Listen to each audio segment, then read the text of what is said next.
We're socialized to bullshit not only ourselves, but everybody else, and especially in the entrepreneurial community. All our companies are moving up and to the right. Every product is working. We don't really have any problems because we're crushing it. And that's just a lie. The question that I often ask is, how have I been complicit in creating the conditions I say I don't want? The purpose of this question is actually to evoke your own agency. A perfect example of that would be, I say I don't want to feel busy all the time. But the truth of the matter is, I feel really unnerved and disconcerted if my agenda isn't jam-packed. So if you want to create a high-functioning team, do your work. And it starts with the person who has the most power. Today, my guest is Jerry Colonna. Jerry is one of the most well-known and respected executive coaches in the world. He's co-founder and CEO of Reboot, an executive and leadership development firm grounded in the belief that better humans make better leaders. Prior to coaching, Jerry co-founded Flatiron Partners with Fred Wilson, which ended up being one of the most successful early-stage investment funds in the world. He's also a partner at JP Morgan Chase and is the author of 2 books, Reboot and Reunion. As you might expect, this ended up being a very real and very open conversation about being busy and self-inquiry and the dangers of a growth mindset and the reasons that leaders and teams most often fail and it's not what you think. Also, we talk about a very simple equation that Jerry and his team use to cultivate great leaders. This is an episode that everybody should listen to and spend time with. It'll make you a better person, a better partner, and a better leader. If you enjoy this podcast, don't forget to subscribe and follow it in your favorite podcasting app or YouTube. Also, if you become an annual subscriber of my newsletter, you now get a year free of Linear, Superhuman, Notion, Perplexity, and Granola. Check it out at lennysnewsletter.com and click bundle. With that, I bring you Jerry Colonna. This episode is brought to you by Eppo. Eppo is a next-generation A/B testing and feature management platform built by alums of Airbnb and Snowflake for modern growth teams. Companies like Twitch, Miro, ClickUp, and DraftKings rely on Eppo to power their experiments. Experimentation is increasingly essential for driving growth and for understanding the performance of new features. And Eppo helps you increase experimentation velocity while unlocking rigorous, deep analysis in a way that no other commercial tool does.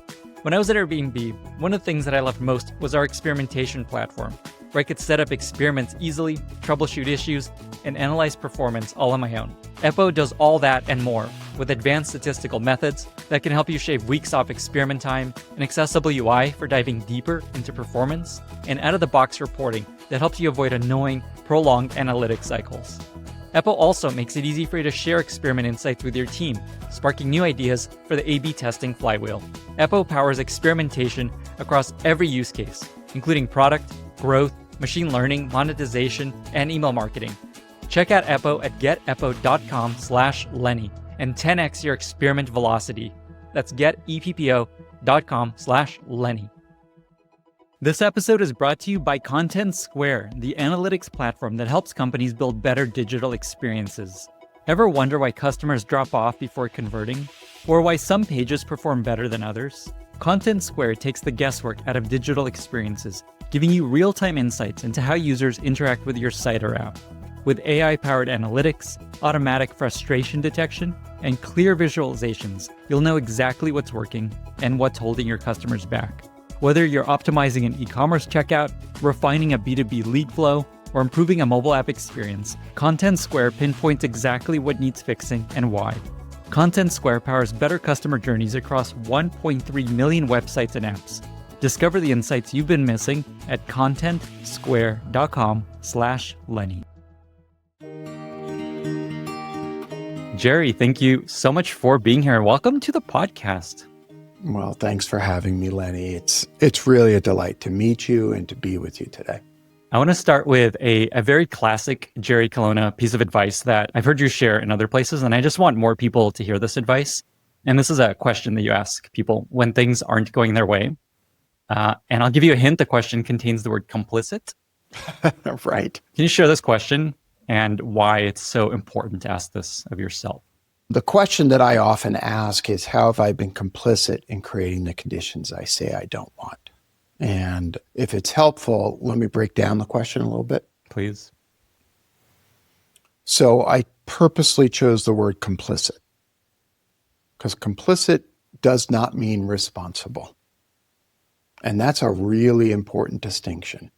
And as I often say, to understand the word complicit, think of the word accomplice, right? As I will share, you are driving the getaway car. You're not sticking up the bank teller, okay? The second half of that question is, I say I don't want. And sometimes people hear that question and they interpret it as, how have I been responsible for the shit in my life? And that is not the purpose of this question. The purpose of this question is actually to evoke your own agency, is to look at the ways in which you may have been deluding yourself. A perfect example of that would be, I say I don't want to feel busy all the time. But the truth of the matter is, I feel really unnerved and, disconcerted if my agenda isn't jam-packed. And the reason that this is all really important is, part of my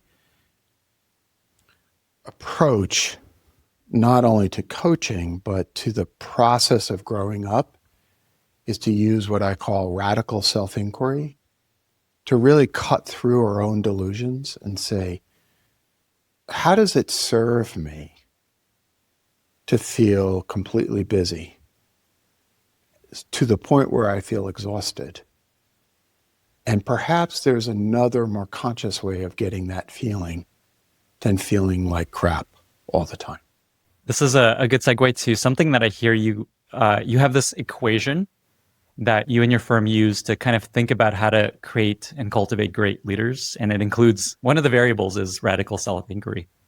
Can you share this equation and just how you work with folks to kind of build this in them? Sure. I'll tell a little story about that. I remember one time this is how the equation came to be. I was doing a talk, I think here in Boulder at Naropa University, where I used to be on the board of trustees. It's a Buddhist university. And as is often the case, I'm kind of winging it as I go. And I'm walking around probably without shoes on because that's what I do. And there was a dry erase board behind me. And I was trying to explain what it was that I do, what it was that I encourage people to do. And I jumped up on the board, and I wrote practical skills. And in writing that, what I was trying to convey, what it is that people typically come to a coach for. They want to understand how to do their job. They want to understand how to live. They want to understand the how. And then I wrote plus, and then I sketched out radical self-inquiry. And I said, in that moment, I said, people will come and ask me how, and I will drive them crazy because I will say something like, tell me about your father, right? Or tell me why you chose to be in the job you're in the first place. Or tell me about your relationship to money. Or tell me about your relationship to self-worth. And then I expanded it and I put another plus sign and I said, shared experiences. And then I drew an equals equation line underneath the whole thing. And I said, enhanced leadership plus greater resiliency. And so the equation is practical skills plus radical self-inquiry plus shared experiences. That is the process of actually talking about the craziness that goes on in your head equals greater leadership. Okay, that all makes sense. But then there was this other piece, enhanced resilience. And when I do this on a dry erase board, I will often circle that phrase. And I say, that is the purpose of this whole thing. Because the truth is, if you followed my story at all, you know that in my late 30s, the depression that had really marked most of my life had gotten so bad that despite my outward success, I was suicidal and lost. And I will turn to the audience and I say, I get you want to be a great CEO. I get you want to be a great executive. But what I really care about is you not killing yourself in the process. So if we take a step back, the whole point of what we refer to as the equation really boils down to that point. How do we grow up and become the leaders, the adults we were born to be without feeling like crap? And there's this huge implication here that a lot of people think that when they reach a certain point, become successful, make a certain amount of money, get a beautiful house, they'll be happy. And essentially what you're saying here is that's very often not the case. Maybe in most cases, not the case. It's not only not the case, it's the big lie that we're socialized with since childhood. I remember one time I was on the road doing a talk for, I was promoting my first book, Reboot. And I was at, I think it's called the Fitzer Club in Philadelphia. I was doing a fireside chat. And after talking with my conversation partner, a guy named Chris Fralick, who was one of the co-founders at First Round, really, really good guy. We turned to the audience and there was a Q&A, as there often is. And this young guy shoots his hand up. He introduces himself and he says, I'm 19. And he looks over to his right and his mother's sitting there. And he says, and my mother brought me here, which I laughed. And he said, so what you're telling me is you don't have to be an asshole to be successful.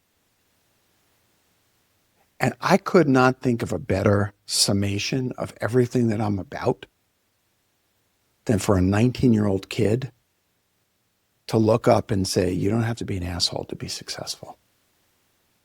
And of course, the corollary to that is you don't have to feel miserable just because you're trying to create a career. As people start to think about this and think, okay, I feel like I've been heading in this direction of I just need to keep climbing the ladder, making more money. As they hear you talk, what's kind of the pivot that folks should make in their mind around where they should actually be heading? Like, what is a direction where they'll end up not wanting to kill themselves in spite of being successful? To be clear, not everyone ends up in that level of depression.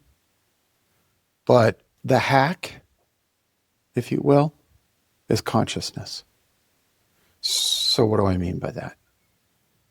Part of what makes radical self-inquiry radical is we are socialized not to ask certain kinds of questions. So for example, someone says, it's really important for me to be ambitious and achieve a particular goal. What's radical, a radical question to ask is, and what will that do for you? What is it that you believe being quote unquote successful will do for you? How do you define success? Where does that come from? In Reboot, my first book, I tell the story of what I refer to as my pursuit of lemon drops. And briefly, when I was a boy, I grew up with an enormous amount of chaos and insecurity, financial and otherwise. And a big source of stability in my life were my mother's parents, my grandfather and grandmother. And Grandpa Guido, who was an Iceman and emigrated from southern Italy in early 20th century, always seemed to have, he had this endless supply of lemon drops. And they were always kept in this green pantry outside of the kitchen. And for me, the stability and what I considered wealth seemed to match to this notion of this endless supply of lemon drops.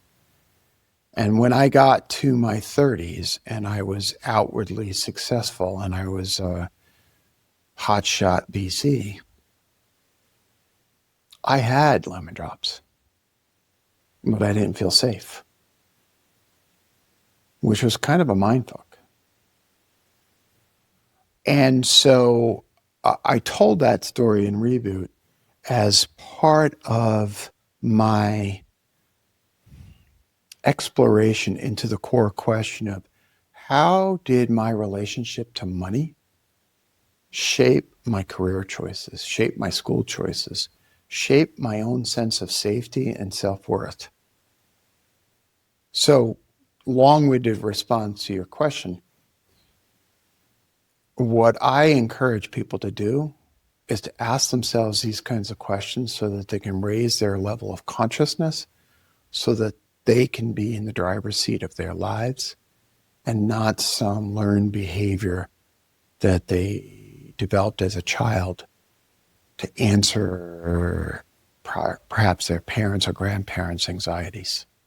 I feel like a lot of people hearing this are afraid to ask these sorts of questions. The reason they don't ask these questions is because they worry that this is going to be like, okay, I got to quit my job, move to the woods, give up all these luxuries I have. Like, I don't even want to think about that. I got a whole family to support. I got to succeed. Advice for getting over that hump of just like, okay, Okay, so let's just pause, Lenny. Yeah. Okay, so what you're doing in this moment is empathetically imagining what may be going on for your listener. Okay, but the empathy is actually based on your own question. Because, you invited me on the show, you knew I was going to get to this point. So I'm imagining that as you take this in, that thought stream shows up for you. Jerry, says Lenny, if I open up that closet, all the shit's going to fall out, and what am I going to do with it? Does that resonate at all? This is why I was nervous to have you on this podcast. I knew it was. So answer my question. I don't think it's that strong for me to be afraid of that because I've kind of taken a different path already and gotten off the, career ladder climbing treadmill. On the other hand, back to your original question we talked about being busy, I'm very guilty of that. I'm constantly trying to do less, but constantly doing more. And my life is just very busy. Thank you for giving me more of that answer. And trust me, your listeners are going to appreciate you being fully there in just the way you were. Right? So let's take a step back. The fear is, if I can reflect back to your original question, the fear is if I go there, I don't know what's going to happen as a consequence of that, right? If I pause and ask myself, is this relationship working out for me? I might end up leaving this relationship. If I pause and ask myself, if this career isn't working for me, I might leave my career. And the good news, bad news is that's true. That is absolutely true. And if we look at some of the other observations we were making before, like anxiety and depression, we have this belief system that if I pay no attention to the thing that I'm afraid of, it's somehow going to magically go away. If we pay no attention to the source of discomfort, it's somehow going to go away. And that's not actually how life works. More often than not, what we do is we respond to the source of challenge, whether it's a discomfort in our relationship, whether it's a discomfort in the way my life has unfolded. We respond to it by kind of plastering over Band-Aids, and sometimes they're relatively healthy. We become obsessed with, working out. Or sometimes they're unhealthy. We become obsessed with work or substance abuse or that kind of thing. Or sometimes, and this is super popular right now, we lean into what I would call as a kind of spiritual bypassing, where we go to Peru and we go do ayahuasca, or we spend the weekend doing mushrooms with friends. And what we're really not doing, Lenny, is confronting the parts of ourselves that need some tending to, because we're afraid of the consequences.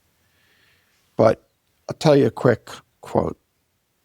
One of my favorite books is Bruce Springsteen's autobiography. And about in the middle of the book, he has this passage where he talks about having spent 25 years in psychoanalysis. So let me just let that statement land.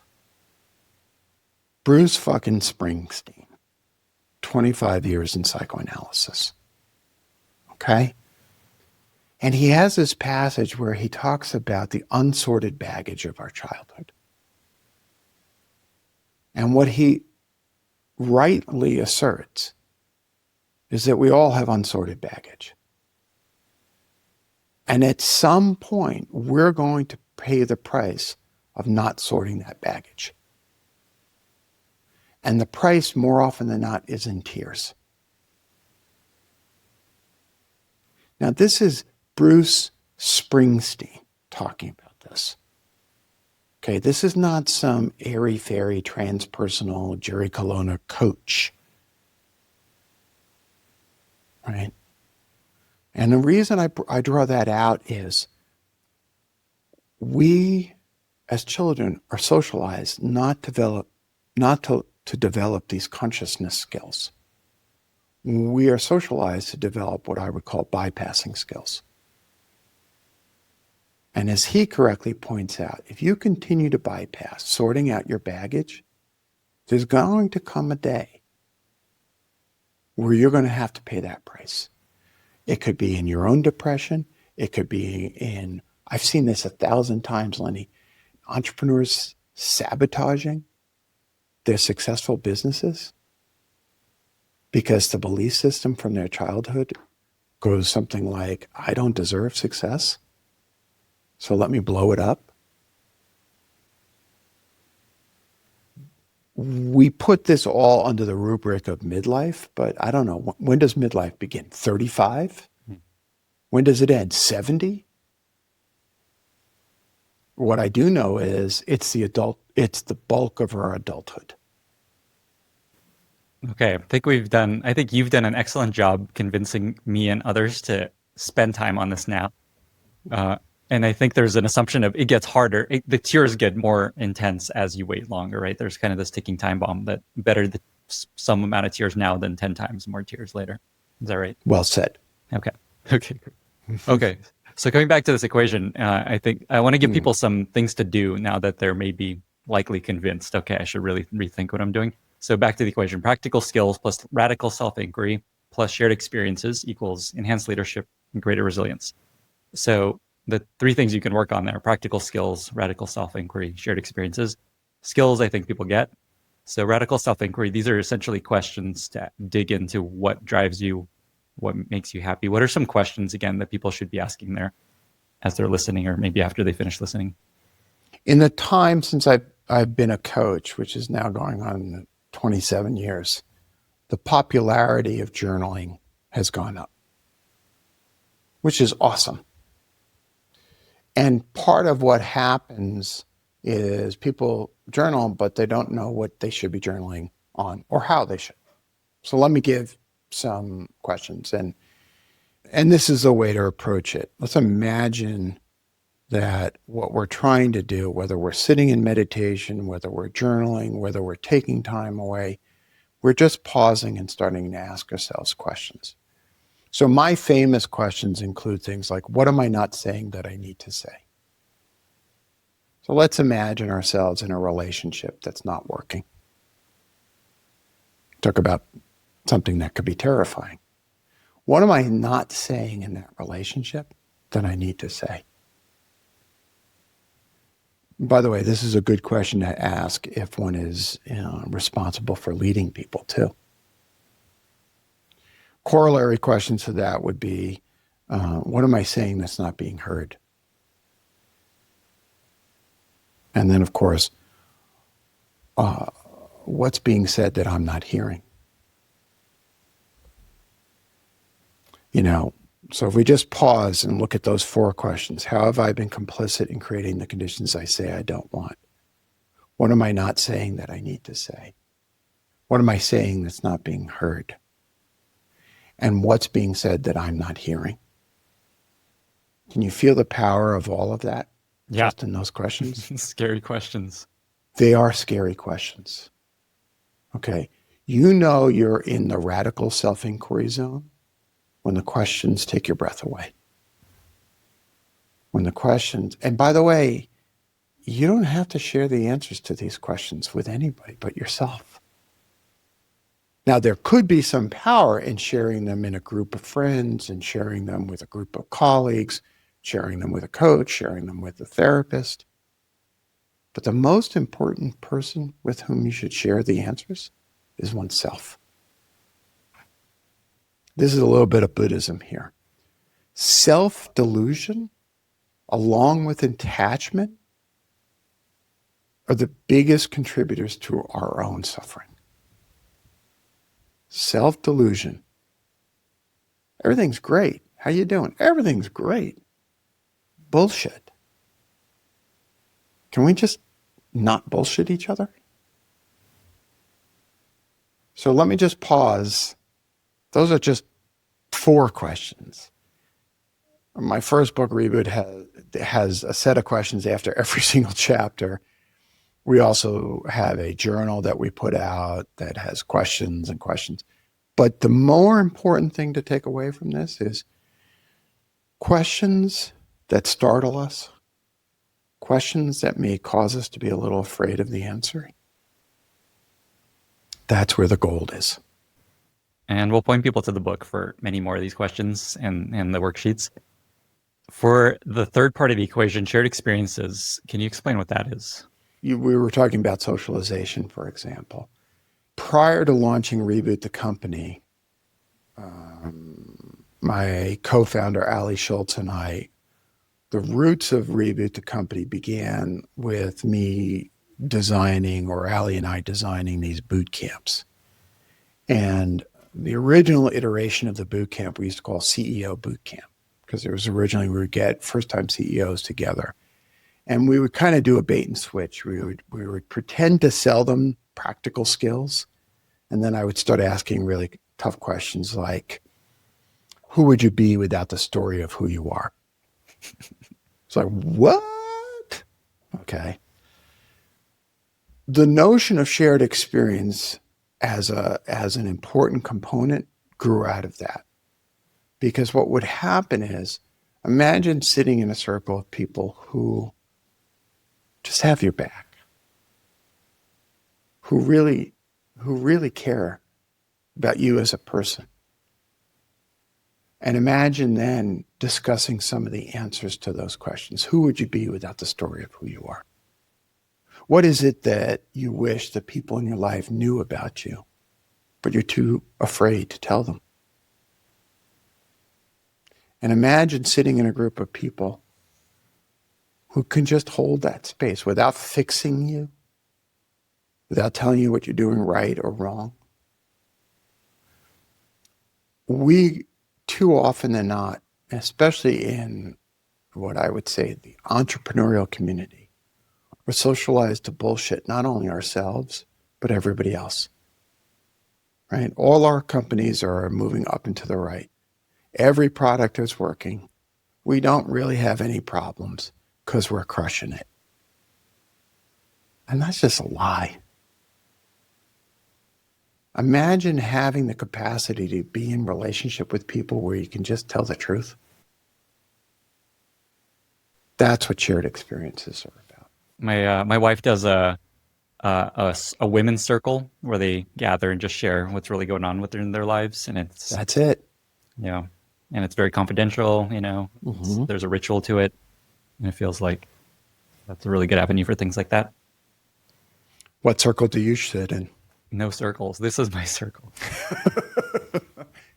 But there is something powerful here. Yeah. I think in the last 15 years, the rise of podcasts good podcasts, what happens is, let's hope this is happening for your audience right now. Good quality, intimate conversation between people who are authentic and real creates space for someone to be authentic and real, even if it's just with themselves. Mm-hmm. So you're doing a mitzvah. You're doing a good deed by creating this space. Thanks, Jerry. Let's go back to the busyness point, and I'll talk about myself a bit to kind of get it real again.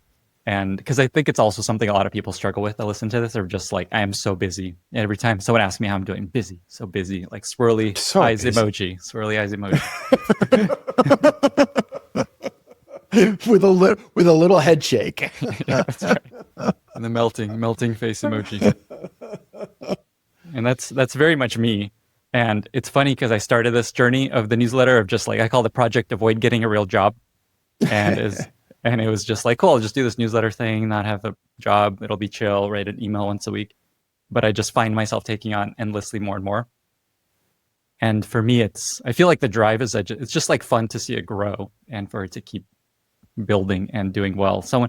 This reminds me, there's a quote that Will Smith shared once that I think you'll like. Someone asked him what it's like to be famous. And he's like, really awesome as you're going up to fame, pretty okay as a famous person, really bad when you lose that fame.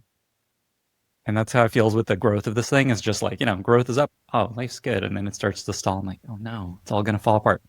So I think that's where a lot of it comes from. For me, it's just like, oh, what's next? Let's see what else I can do here. Well, how do you feel about yourself when you're on that growth trajectory? I feel great. Say more. I feel like I'm achieving and heading in it's like part of it is just fun. It's like fun to win. So It's just like, yeah, we're doing it. It's working. But when you're not growing, how do you feel about yourself? About myself. Like there's this sense that it's all over. Like, oh, maybe it's all going to fall apart and maybe I'm not as good at this as I thought. And maybe okay, so stay in that spot for a moment. Okay. So imagine, and I don't know that this is true, but I can imagine that there's a little whispery voice in your head that's always there that says, Lenny, you're not as good as you think you are. In fact, Lenny, they might even find out. Yep. Yeah, imposter syndrome. Oh, shit. So by being busy and by being on that growth trajectory, that voice maybe sounds a little less persistent, maybe a little less loud. Now, I want to offer a different potential. What if you could enjoy the puzzle of trying to create something new, trying to create magic, something out of nothing, but it doesn't matter to your sense of self-esteem if you succeed or fail? What if what drove you was not quieting that voice, but what drove you was, oh, this is just fun. Seth Godin, who's a dear, dear friend of mine, talks about art projects. Mm-hmm. Oh, also former podcast guest. Yeah. So what if you just approached the project as if it was an art project? I think it's going to show up this way. What if it turns out it's wrong? What if it's this? What if it's that? And your sense of self-esteem is not attached to the outcome. What's interesting is that's how I started this whole thing. I had no intention of it being a career and way I make a living. It was just, this is cool. People seem to like it. I enjoy it. Let's just see where it goes. No expectations. And then what happened? And then it worked. It became successful. That's right. It worked out. Right. It became successful, meaning you developed an audience. Yeah. Meaning you developed a following. And then income. That was a big part of it. And then you developed an income. Yep. And then the stakes went up. Yep. And then all of a sudden, yeah, my heart, the anxiety. Like not quite that strongly. At times it is, but yeah. But there's a bit of just, oh wow, this I can't, like I'm relying on this now. I can't just let it fall apart. Because my life would fall apart if I let it fall apart. Yeah. Like life would change in a very big way, if this whole thing ends. Right. Right. So what you're talking about, what we're talking about right now, remember before I said in Buddhism, we talk about self-delusion and attachment. Mm-hmm. Now we're talking about attachment. Mm-hmm. Okay. When we become attached to the outcome, we inadvertently fuel our own suffering. When we become attached, and in this case, okay, I get it. There's a financial reality. This is important because it helps pay the bills. If it doesn't entirely pay the bills, great, got it. Fabulous. But really, the deeper attachment is, see, I'm not nothing. Mm-hmm. See, I'm not a nobody, I'm a somebody. Mm-hmm. And that's the source of the suffering. That is so true. That is very much a part of what has driven me. Is I was always a very shy kid early growing up, and I don't think people expected a lot of me, except my mom and dad, I guess. And so I always had the sense like, I'll show them what I could do. And that's always, it's kind of this chip on the shoulder thing that I know drives a lot of people. How old are you, Lenny? 43. Okay. So maybe now, at 43, you can take in the fact that you are somebody regardless of what you do. Mm-hmm. Okay. What's your wife's name? Michelle. Is she going to love you even if the podcast fails? Absolutely. What, is she an idiot? No, she's a smart person. Right?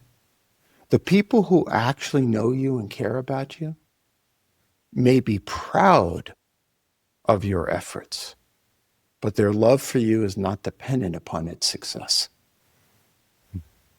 And that's like a rewiring.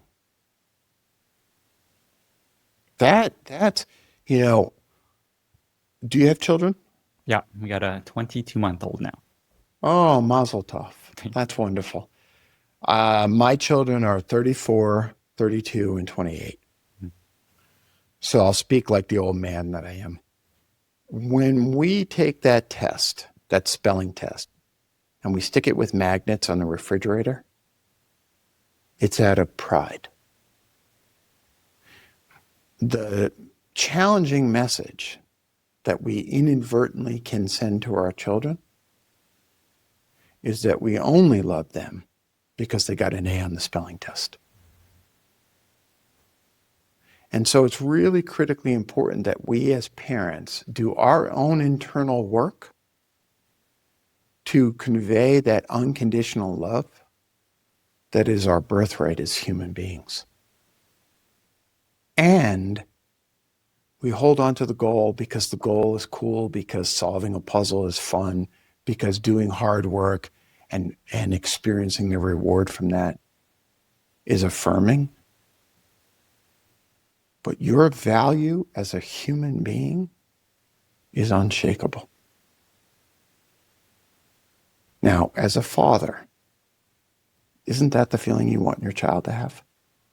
Absolutely. And there's a lot of parenting advice these days that helps you learn to do that. Like there's all these TikToks now where you don't say good job, just say good choice or great and hard work. Great job working hard on that. Right. I don't know how I feel about getting parenting advice from TikTok, but okay. I'm excited to have Andrew Luo joining us today. Andrew is CEO of One Schema, one of our longtime podcast sponsors. Welcome, Andrew.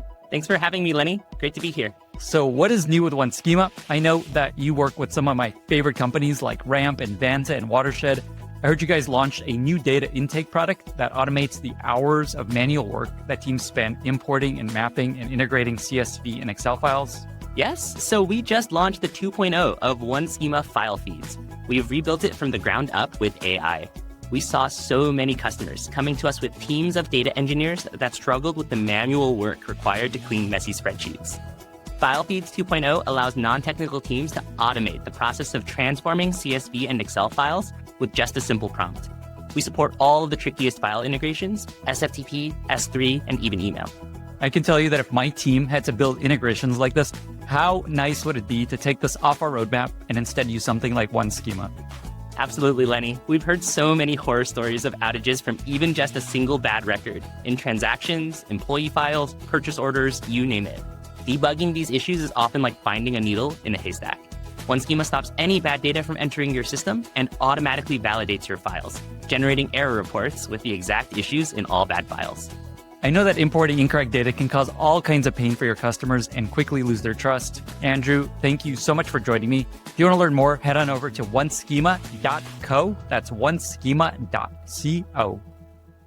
Just to kind of close the loop on this, I think as people hear this, they can, I feel like, okay, cool. Everything falls apart. Sure, my parents will love me. My wife will love me. They won't think less of me.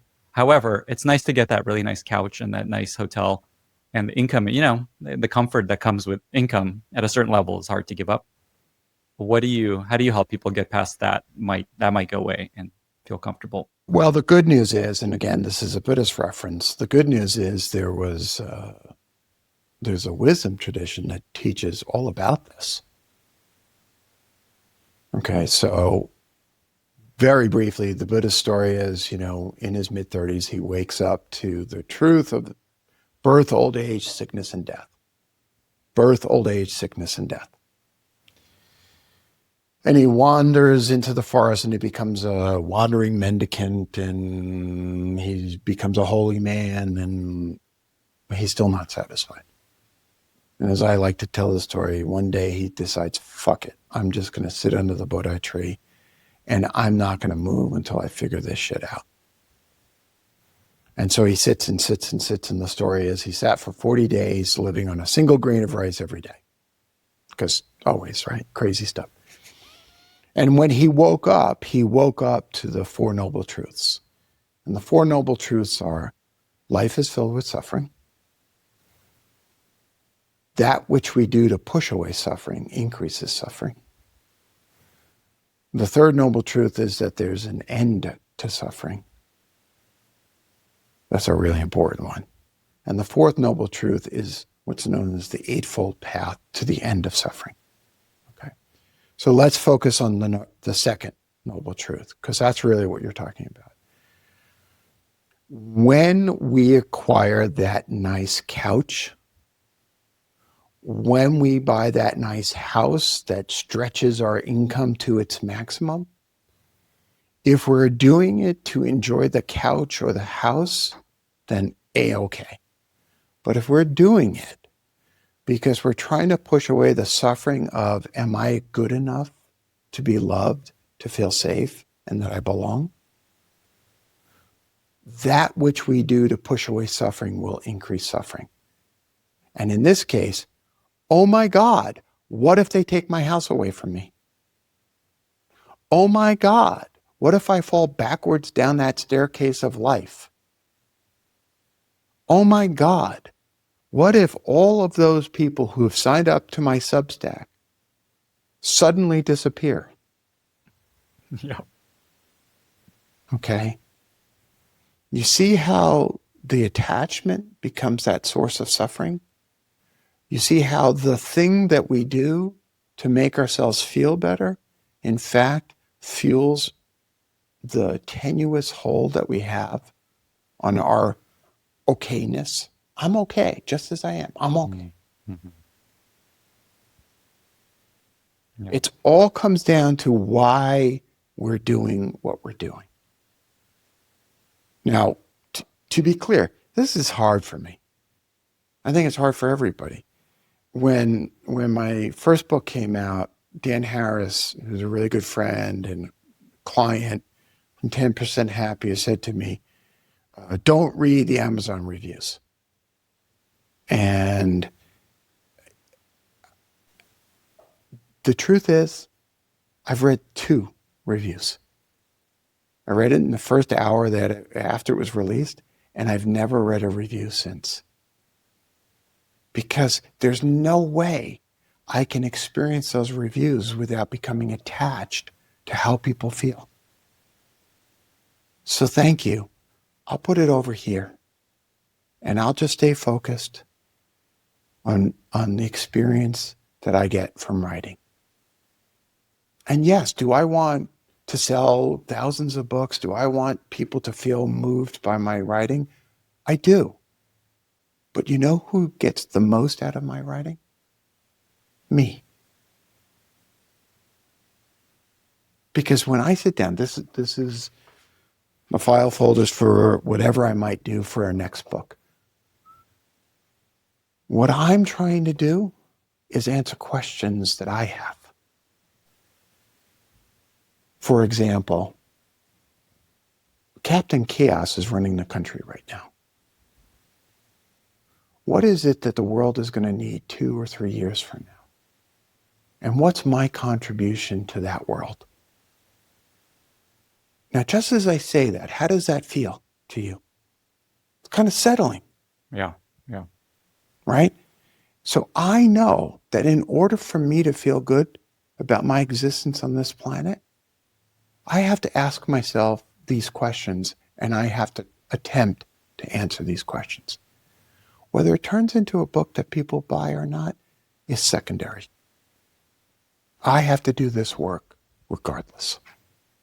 That super connects with exactly, again, the way I started this whole thing. Is I started writing just to crystallize my own thinking, and it ends up being useful to other people. Yes. So I think there's like, people hear this and they're like, why would I want to give up this great couch and house and car and all these things? Like, that's really hard, and risking that by just doing something that feels good versus it will make income. But it actually works. That's what I found. If you focus on a thing that is useful to yourself and interesting, and not come at it from how do I make the most amount of money and turn this into a whole thing, but more just, this is really interesting, I'm going to see where this goes. That's what worked for me. Lenny, you implicitly asked a how question a few minutes ago. How do I do this? How do I this radical self-inquiry? And I responded by offering a few questions. Let's build upon that for a moment, because what you're articulating right now is, in the process of asking those questions, you can go back to what Simon Sinek would say is your why. You could go back to your core principle. You could go back to the sort of centerpiece within you, which is, what do I believe to be true about the world? And how do I want to be in that world? You know what animates me right now is a question? With my children being fully fledged adults, I am really focused on, what kind of ancestor to my descendants would I like to be? 20 years from now, 30 years from now, 40 years from now, I'll be gone. What would I like those who follow after me to believe to be true about me? And you just paused. I can tell from the Adam's apple jumping up and down that question landed for you. It's a question of legacy. It's a question of meaning and purpose. At the end of my days, this is a question in Reboot. At the end of my days, what would I like the people who come after me to say about me? And what I want people to say about me is that he gave a shit about the world, he cared, and he tried. And he was kind. Those are the things that matter to me. I'm always reminded of that frame of reference when I go to a funeral and people reading, the eulogy, and the old advice of, what do you want your eulogy to say, and making that your mission. But kind of on the flip side, there's this viral video of Mike Tyson. Someone was coming up to him, I think before his big match recently, and asked him about his legacy.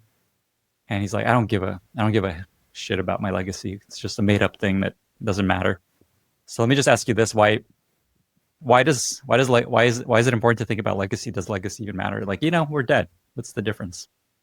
Far be it from me to criticize Mike. And don't hit me, Mike. Because even as an old guy, I wouldn't want to be hit by Mike Tyson. I don't know what's behind his response, but I can tell you what's true for me. Okay.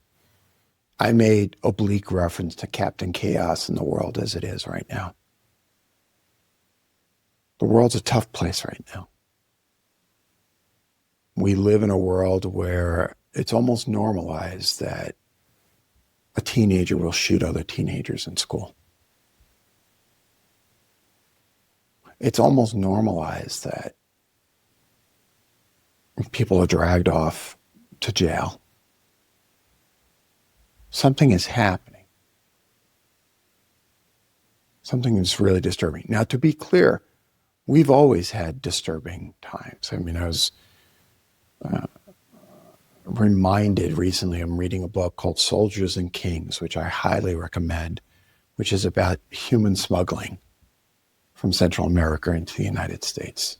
And it's an extraordinary book.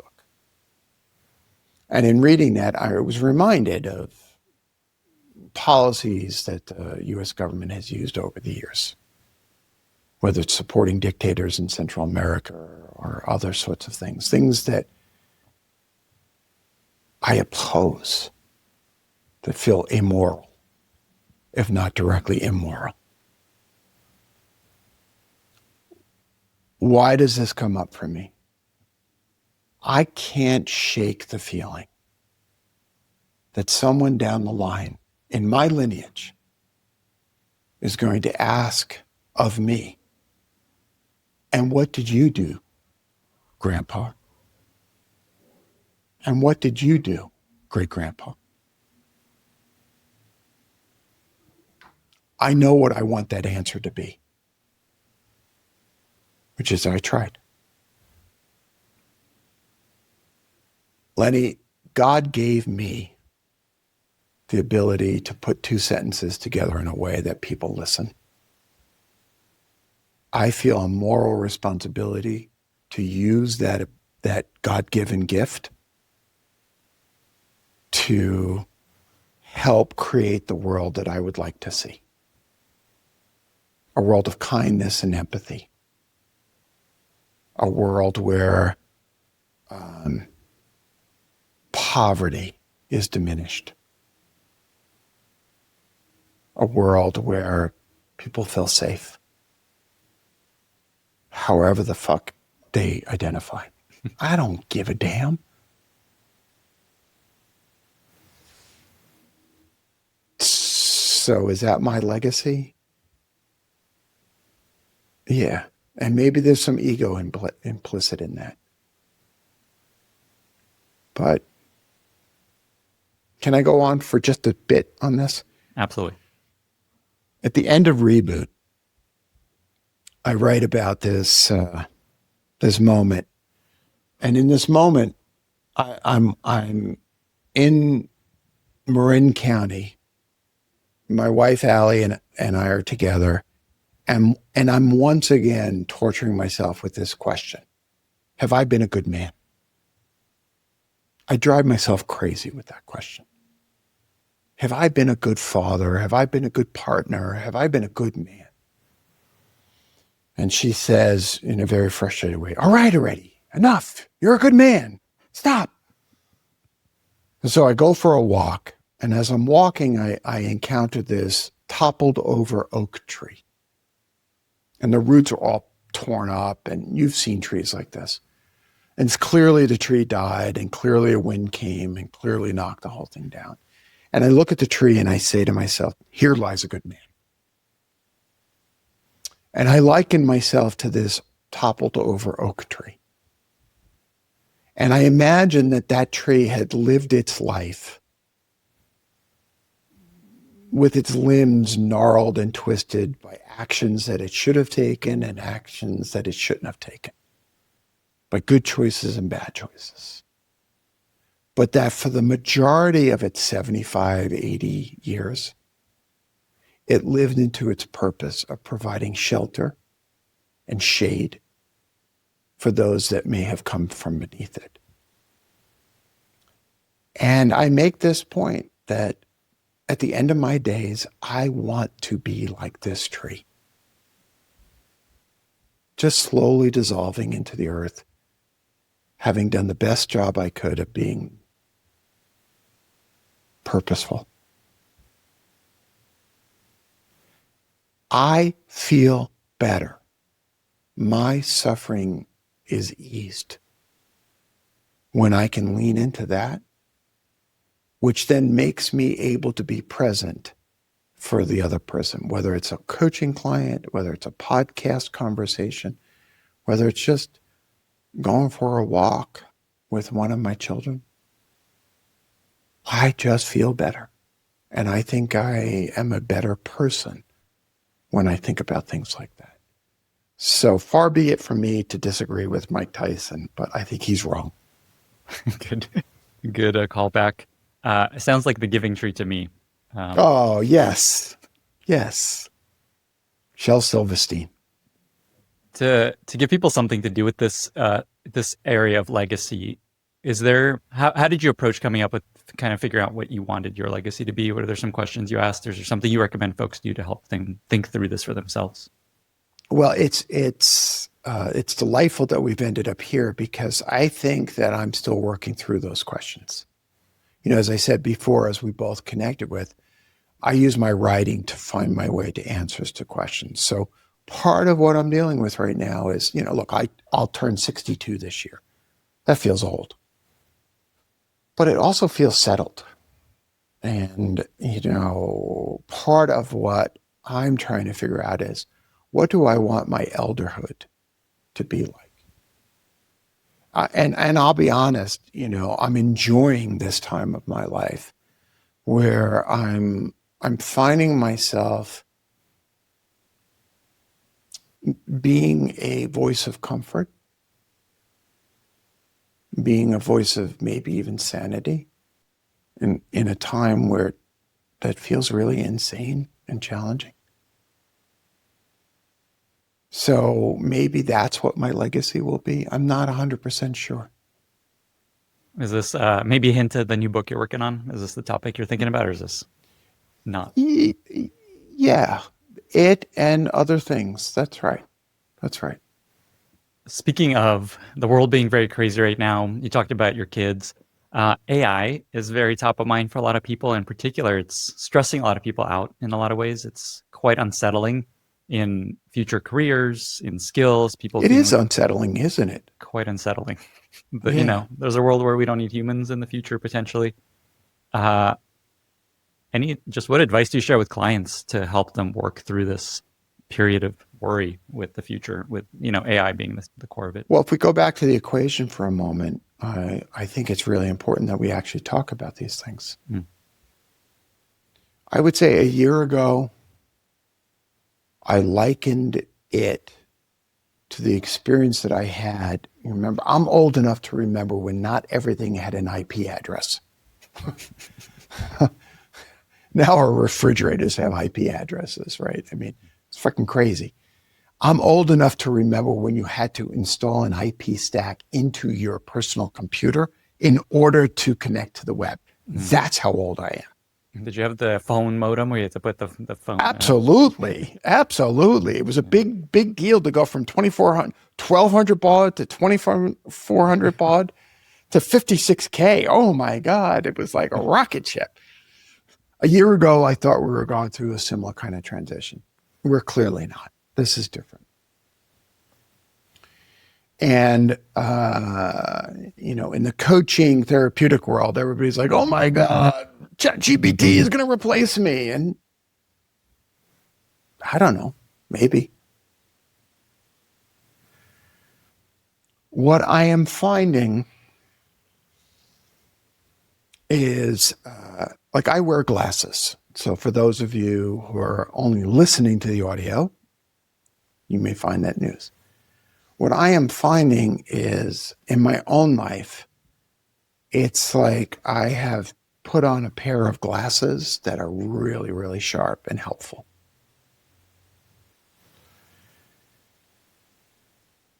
And it is disturbing and unsettling because I think it does challenge this question of what is our role as human beings?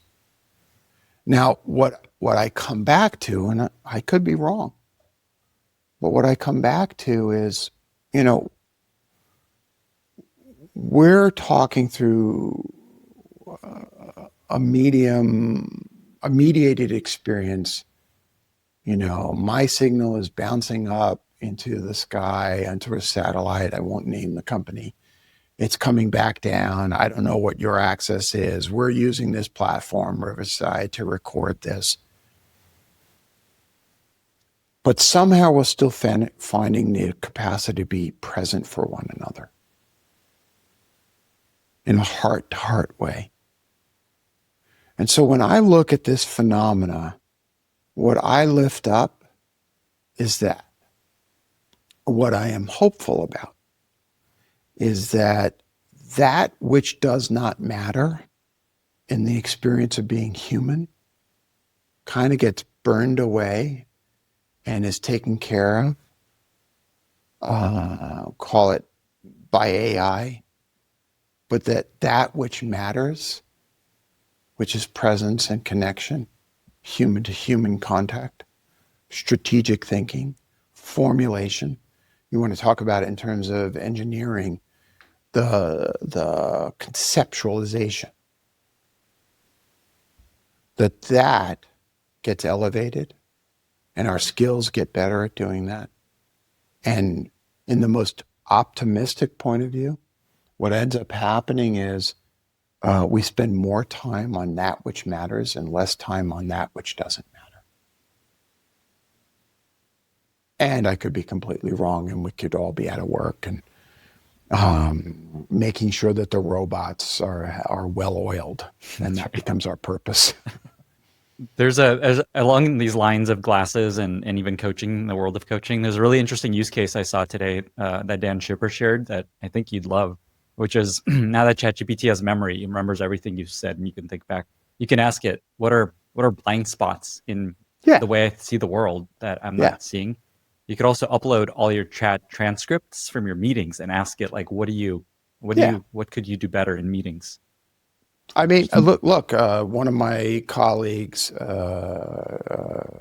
the coaching company, he has uploaded, he kept all of his journal entries, I think over 10 years journal entries from Evernote, and he uploaded that. I think he uses Claude.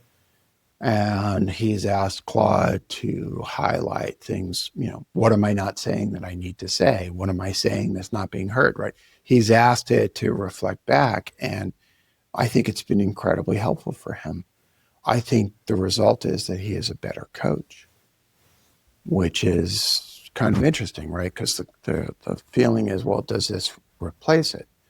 I am finding, I'm using ChatGPT really as a writing and thinking partner in a way that I did not have before. And I'm still using my live, real human writing buddies, which are really important to me. Where does this all end up? I have no idea. It is unsettling. It's uncanny. And it's also enlivening and exciting. Well put. I love that you can ask these hard questions of Claude/ChatGPT, these questions that make you really scared. You could ask it, what are the answers, and not even, not have to do the hard work, and maybe get a better answer. I doubt that will give you the best answers. What it might do, which I think would be wonderful, is it might give you more questions to ask yourself. Mm-hmm. I'm a huge fan of powerful questions. And the answer I give to a question like, what am I not saying that I need to say? That question, you can ask yourself that question every single day. The question of how have I been complicit in creating the conditions I say I don't want? You can ask yourself that question every single day. To take a step back, the subtitle of my first book is Leadership and the Art of Growing Up. The art of growing up is a practice. It's not a scientific moment where one day you wake up and you're done. It's an ongoing practice of not continuous improvement, but continuous inquiry that can feel exhausting when you contemplate it, but enlivening when you live it. All this, some people may think of as this whole idea of growth mindset. I know that you're not a big fan of this term, that it's used in a I don't know, harmful way a lot of times. Can you just talk about that? Why you find that growth mindset as a concept isn't necessarily useful? Here's what I have a problem with. I first of all, having a growth mindset is a very, very helpful thing. What I have a problem is in how we can turn a notion like a growth mindset into a fixed mindset. Okay? Which is, it's this funny little trick the ego does. And the ego says, okay, well, this is a growth mindset. Oh, this is not a growth mindset. Okay, then this is good. This is not good. This is bad. This is what Buddhism has taught me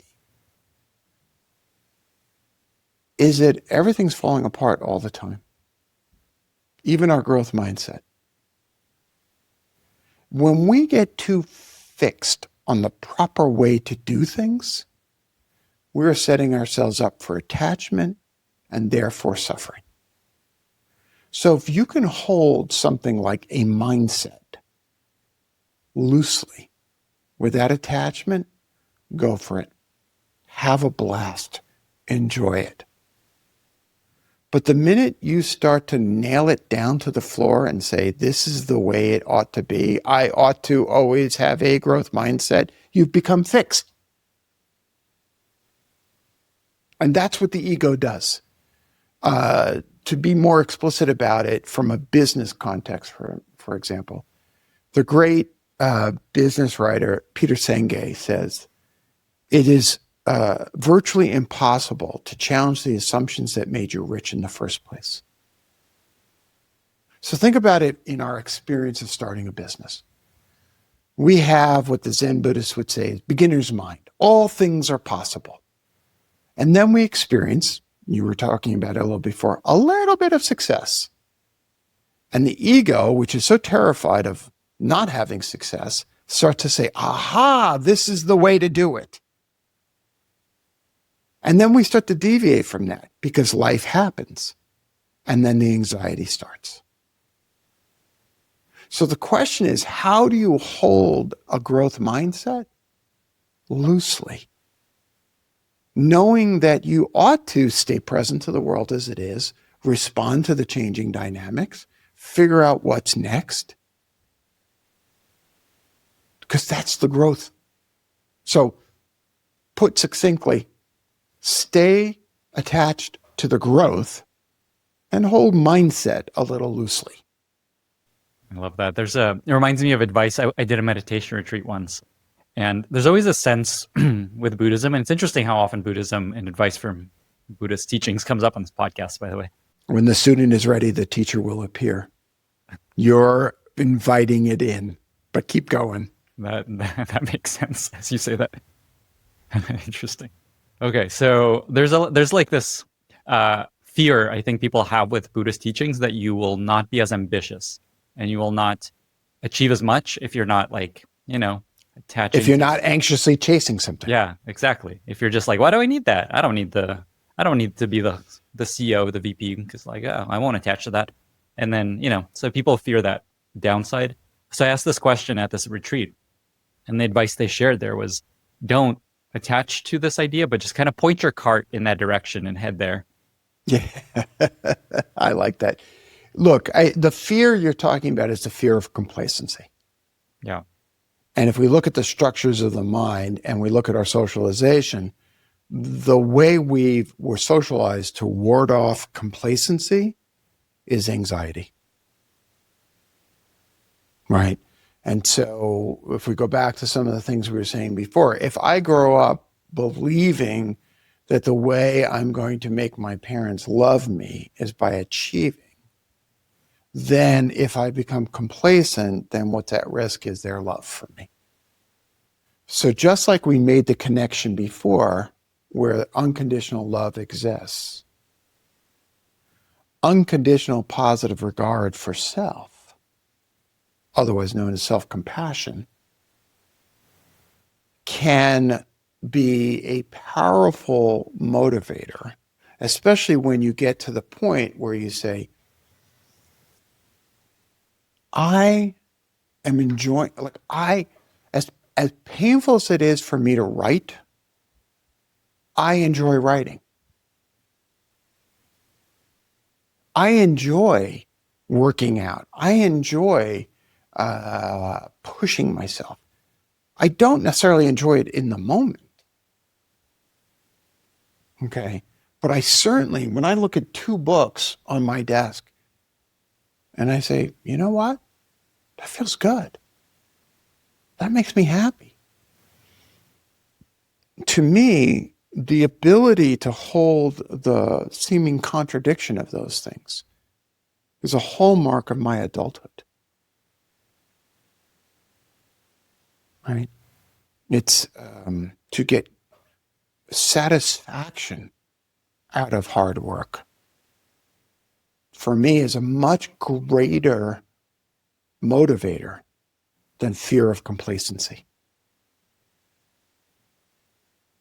As I've sort of slided my way into that place, I have found myself, I work 7 days a week, Lenny.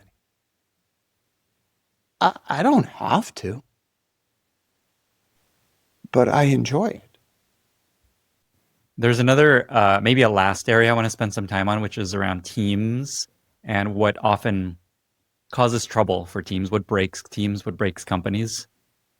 You have this point you make that it's rarely lack of talent on the team, lack of strategy, lack of execution, that it's something else. What is that something else? What often do you find is the source of the problem for teams that aren't working? Well, it's the unresolved, I'll be dramatic with the language, demons from their childhood. It's the unsorted baggage. Okay, here's what happens. Teams are groups, and there are group dynamics that always happen. There is the scapegoat. There is the truth teller who has to say, let me tell you what's really wrong with everything that's going on. Without the individual's radical self-inquiry skills, groups tend to be condemned to repeating patterns, oftentimes of their family of origin. I'll tell you a quick story. There's a very famous software blogger on software that I coached for many years, and we were doing an executive team meeting, and something happened in the group as we were talking that I observed once, twice, and 3 times, and finally I said, "Okay, guys, I'm seeing something happen here. Every time we get close to talking about something that's really painful, somebody makes a joke. And all the energy disappears. And everybody laughs, and everybody's nice." And as soon as I said it, my client, who was CEO at the time, said, "Jesus Christ, that's just like my family." I was like, yes, that's just like your family. Carl Jung once said, until you make the unconscious conscious, it will direct your life and you will call it fate. Let's apply it here. Until you make conscious the unconscious patterns operating in the group will continue to repeat those patterns, and you will blame somebody in the group. Romantic relationships, from a Buddhist perspective, part of what we do in romantic relationships is we find the perfect foil for us to work out our unconscious phenomena. When we join a group, when we form up in teams and organizations, we are unconsciously finding the perfect foils for us to work out our own shit. So if you want to create a high-functioning team, do your work. And it starts with the person who has the most power in the group. If that person refuses to do their work, the entire group will become a manifestation of early dysfunction in the individual's lives. Does that make any sense? 100%. And this comes up a number of times on this podcast. Just the impact the leaders' issues have on the rest of the team, and also just this idea that the conditions they're trying to avoid are the conditions they invite in because they're avoiding. That's it. Yeah. My one of my favorite teachers and dear friends is Parker Palmer, and he builds on this. I think it was Socrates who said, "The unexamined life is not worth living," and he builds on that and makes a joke, and he says, "But if you choose to live an unexamined life, please don't take a job that involves other people." And that's it. You have a responsibility to examine your own shit.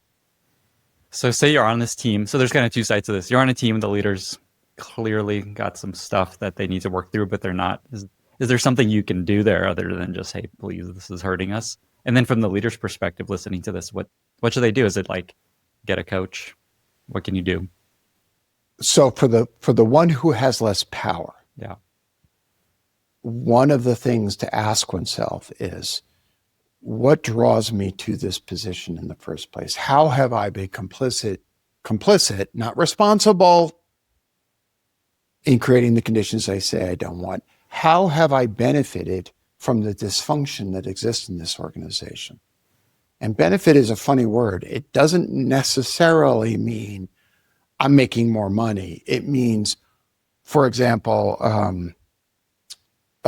a benefit might be, boy, this feels familiar. I always find myself working on teams that are dysfunctional in this way. What is there in that experience for me to learn? So that's one thing. You asked about the person who has power. You were using the word leader. I will talk about power. And you threw out, well, should they get a coach? Let's put it into larger context. Should you examine your life with radical self-inquiry? Yes. I would argue that the more power you have, the more moral responsibility you have to actually pause and figure out what it is that you're doing to be complicit in creating the conditions you say you don't want. To give you a very quick example of what I'm talking about. A couple of years ago, I was doing talk at a venture firm's CEO portfolio summit. The portfolio company's CEO summit. And we're sitting in a room, and of course I'm walking around again with shoes off and whatever, and people are firing questions at me. And one woman says, well, I'm the CEO of this 15-person company, and I have a question for you. Why is it that nobody on my team can make a decision without me? And I said, who hired them? And she, well, I said, okay. How does it make you feel when they make a decision that you disagree with? She said, I'm furious.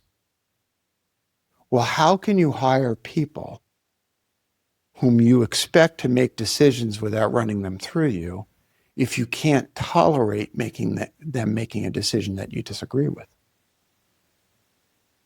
Okay, you want to build a scaled leadership team? You have to be willing to have them make boneheaded decisions. And that's really, really hard, especially if we're, quote, in founder mode, driving all the decisions. So that's your growth edge. You were talking about before about growth mindset. That's your growth edge. How can I be with the people in my life making boneheaded decisions about something that I care so much about? And what is the best way for me to be in relationship about that? So much of this comes back to that question we started this with of just how are you complicit in creating the conditions you don't want? A big takeaway for me here, and it just keeps coming up and again, is if you're struggling as a leader, if your company's not working as well as you want it to, if you're having a hard time with your team, it's it's less, going back to that equation, it's not about building more skills like public speaking skills or email skills or I don't know, financial skills. It's self-awareness, radical self-inquiry, understanding what drives you, what makes you happy. Is that generally correct? Lenny, I was just going to say, you just made me so happy, you saying what you just said. Yes. I've been coaching now, as I said, for a couple of decades. Before that, I was a VC for 15, 17 years. What you just said is the wisdom of my 40 years as an adult. That's it. This is why radical self-inquiry is so damned important. Because it leads to a little bit less suffering and a lot more resilience. For folks that want to actually do that, well, they can rewind back to kind of the middle of the episode where we actually ask the questions that are associated with radical self-inquiry. And then obviously, if they want to dig deeper, they can buy your book. Or 10 copies of the book. Or 100 copies for everyone at the company. We'll link to Amazon. Jerry, is there anything else that we haven't touched on that you think is really important for people to hear, maybe as a last piece of wisdom? One of the hopes that I had, you asked me at the start, like, what would be my hope? And it's that we ended up being closer and friends. And I feel that. Let me extend that out to everybody. What I always hope from all of these intimate conversations that I try to do in podcasts is that people walk away going, geez, I'm not alone. We've made different references to the fact that it's a hard time. The truth is, it's always a hard time. And what makes it hardest is to feel like I'm the only one who's going through this. So what I appreciate about what you do, Lenny, is that under the guise of talking about product, you're really talking about the process of being human. And that is a mitzvah. That's a good deed. And so I hope in the process of listening to this, people walk away going, okay, I feel a little bit better today. I really appreciate that. The way I think about these sorts of conversations and episodes, I call them Trojan horse episodes, where people come for the other stuff, tactical, practical stuff, and then they get stuff they really need to hear. And so I appreciate you. Jerry, thank you so much for being here. Thank you for having me. It was a delight. Same for me. Bye, everyone. Thank you so much for listening. If you found this valuable, you can subscribe to the show on Apple Podcasts, Spotify, or your favorite podcast app. Also, please consider giving us a rating or leaving a review, as that really helps other listeners find the podcast.